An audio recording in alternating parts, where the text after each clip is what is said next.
АКШтың Украинаға әсері. Соғыстан АКШ соңғы жыл Украина соғыстан кейінгі кезеңде АКШтың экономикалық бұл көмек әскери техника, қару-жарақ, гуманитарлық қолдау және тікелей қаржылай аударымдар түрінде берілді. Дегенмен бұл қаражаттың бәрі тегін бе, әлде Украина оны қайтаруға міндетті ме деген сұрақ туындайды. Украина болашақта АКШқа қарыз болып қала ма? Бұл мәселені тереңірек талдап көрейік. АКШ Украинаға қандай көмек берді? Украинаға бөлінген көмекті үш негізгі санатқа бөлуге болады. Біріншіден, әскери көмек. АКШ Украинаға озық қару-жарақтар мен техника берді. Бұл көмек көбіне грант, қайтарымсыз көмек ретінде ұсынылды. Екіншіден, қаржылай көмек. Украина бюджетіне бөлінген миллиардтаған доллардың бір бөлігі грант болса, АКШқа қаржылай тәуелділік. Үшіншіден, гуманитарлық көмек, азық-түлік, медициналық жабдықтар және босқындарға көмек толығымен қайтарымсыз берілді. Мүмкін қарыздардың қайта құрылымдалуы. АКШ және басқа батыс елдері Украина қарыздарының бір бөлігін кешіруі немесе өтеу мерзімін ұзартуы мүмкін. АКШтың саяси ықпалы. Қаржылай қолдаудың орнына АКШ Украинадан белгілі бір саяси шешімдер күтеді деген болжам бар. Бұл ықпал мына салаларда көрінуі мүмкін. Сыртқы саясат. Украина АКШ пен НАТО мүдделерін қолдауға міндеттелуі мүмкін. Бұл Ресейге қарсы санкцияларды жалғастыру, Қытаймен шектеулі қарым-қатынас орнату сияқты шешімдерді қамтуы мүмкін.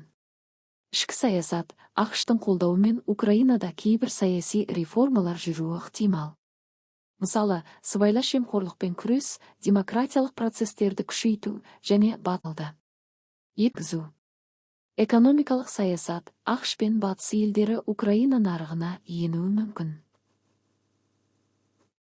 АКШ компаниялары энергетика, ауыл шаруашылығы және әскери өнеркәсіп кешенде ықпалға ие болуы мүмкін. Украина қарызын өтей алмаса, не болады? Егер Украина АКШтан алған несиелерін қайтару қиындық туғызса, бірнеше нұсқа бар. Қайта құрылымдау. Украина қарызды өтеу мерзімін ұзарту туралы келіссөз жүргізе алады.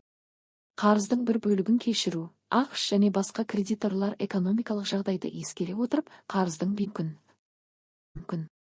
Қаржылай және саяси қысым. Егер Украина қарызын өтей алмаса, АКШ белгілі бір шарттар қойып, оны саяси экономикалық шешімдер арқылы қайтаруға тырысуы мүмкін. Украинаның соғысының болашағы. Оптимистік сценарий. Украина экономикалық реформалар жасап, сыртқы қарыздарын өтей бастайды. АКШтың саяси ықпалы шектелген түрде қалады. Украина ЕО мен НАТОға жақындап, өз бетінше шешім қабылдай алатын мемлекетке айналады. Реалистік жүйіп келеді. Егер Украина АКШқа үлкен қарызға кіріп қалса, болашақта Вашингтонның саяси ықпалы артуы мүмкін. АКШ Украина саясатына әсер ететін негізгі ойыншылардың бірі болады. АКШ компаниялары Украина экономикасының негізгі секторларында ықпалын күшейтеді. Пессимистік сценарий. Украина АКШқа қарыздарын қайтара алмай, экономикалық тәуелділік артады. АКШ Украинаға өз шарттарын қойып, оны толық бақылауға алуға тырысады. Украина АКШтың геосаяси мүдделерінің бөлігі ретінде әрекет етуге мәжбүр болады. Украина АКШтан үлкен көмек алды, бірақ оның бір бөлігі несие ретінде берілді.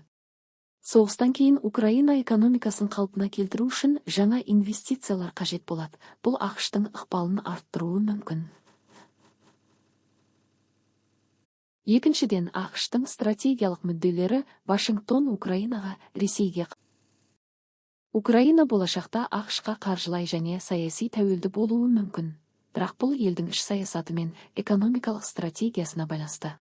АКШтың ықпалы Украина үшін жаңа мүмкіндіктер ашуы мүмкін. Бірақ сонымен қатар тәуелсіздікке қауіп төндіруі ықтимал. Украина АКШ қарым-қатынасының болашағы соғыстан кейінгі жағдай мен әлемдік геосаяси өзгерістерге байланысты анықталады.